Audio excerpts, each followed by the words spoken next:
guys, it's Amy and my channel Strength Reversed. Thank you for watching this.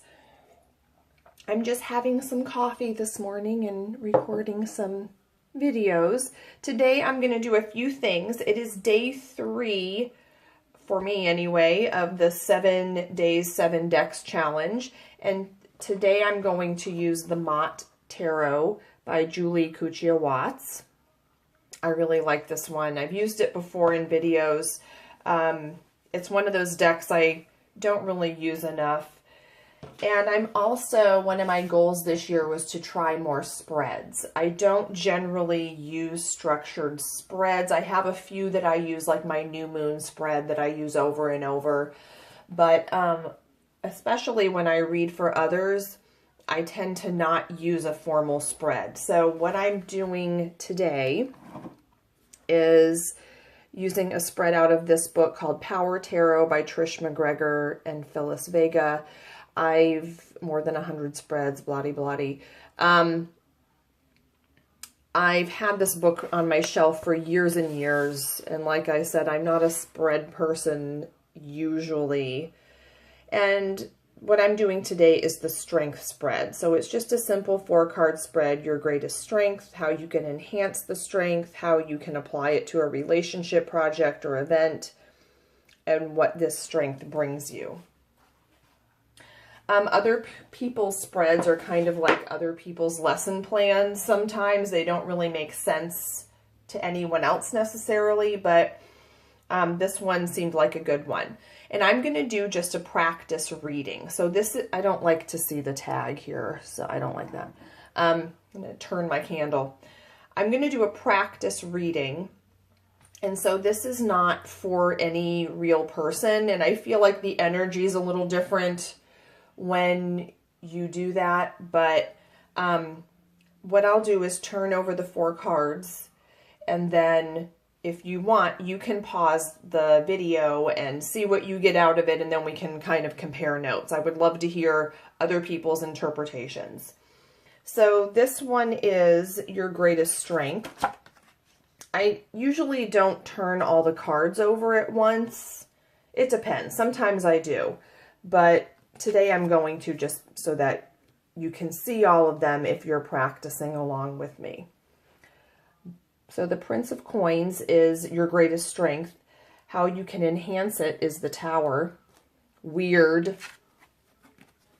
How you can apply it to a relationship, project, or event is the King of Wands. Oh, Lordy.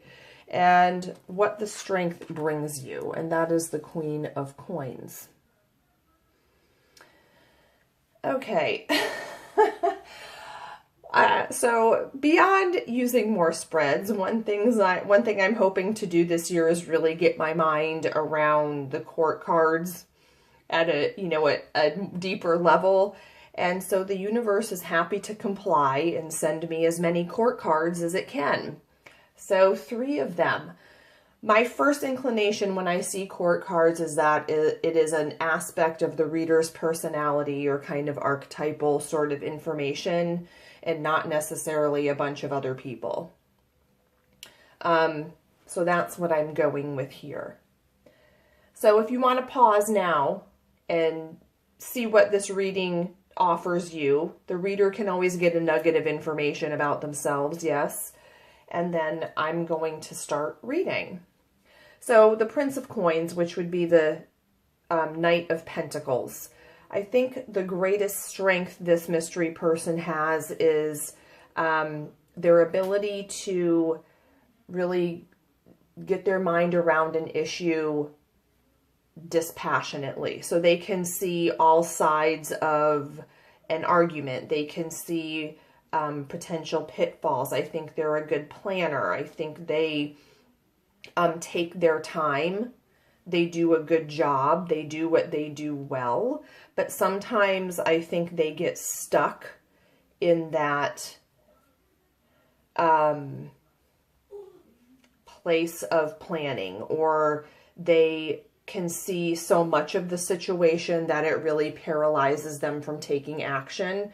I think they're slow to action. So card number 2, how you can enhance this strength of seeing all sides of the issue, or, you know, doing your best work, is the Tower. I think this person, it's kind of a weird card because I'm seeing like coins on either side and then these fiery cards in the middle. I think this person doesn't necessarily acknowledge that part of themselves. They value practicality and not that fiery, kind of passionate wisdom. But I think that if they embrace that and really trust themselves when they have to fly by the seat of their pants, you know, when they're in a situation where things come up unexpectedly, being able to trust themselves in the moment, which is not their strength, but how they can enhance their strength of seeing the big picture. I think they really need to trust that little spark in the moment without taking days and days to contemplate it. It's like when you have an offer of a job or something, and you really want to, like, let me think about this for a while. But it's like, say yes. Just say yes. The King of Wands is in position number 3, which is how you can apply, it says I guess your strength, to a relationship, project, or event. I think this is going with the Tower. In this card, in this deck, this is John Hancock, you know, planning to, like, the independence of the United States from the King of England. And here we have, like, the Hercules. You know, this is kind of about the hero's journey. And this was the first task of Hercules. I've read her book about this deck, which is why I know this. And I think this person is a doer. I think this person takes action and has a lot of confidence. And maybe some of the confidence that the subject of the reading lacks. I think this person gets things done. And once they kind of work on how they can augment their strength, which is seeing the big picture, they can make decisions more easily. They can help people. They can get outside of themselves and apply, you know. I think sometimes this is a strength that isn't really used and applied because maybe they get stuck in the planning stages, whereas if they start trusting themselves and working on trusting that little voice or that spark, they can apply that more to actually connecting with people, helping people, getting things done.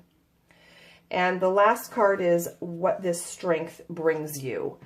The Queen of Coins, this reminds me of the Nine of Pentacles card, but this shows mastery in the suit of coins, but on an internal level. It's kind of like the feminine version, the archetypical feminine version, where it's more inwardly turned.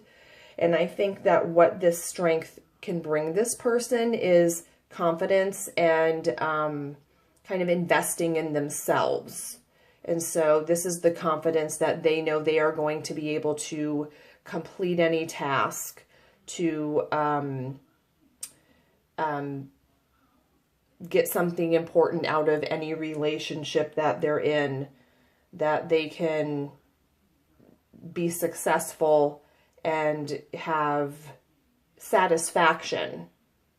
Even if it doesn't pan out, maybe money-wise, they can at least get internal satisfaction. I think there's a stability here that their strength of seeing the big picture gives them. They know themselves. They might not trust themselves yet, but once they get that practice in taking action and not just planning, I think it's just kind of, you know, the next step from here to here. It's kind of like a pentacle sandwich, this reading. Okay, so let me know in the comments what you guys see in this reading. I'm dying to know because I'm trying to get the court cards gelled in my mind once and for all. Does that ever really happen? I don't know. But don't forget to like or subscribe. Thanks, guys. See you next time.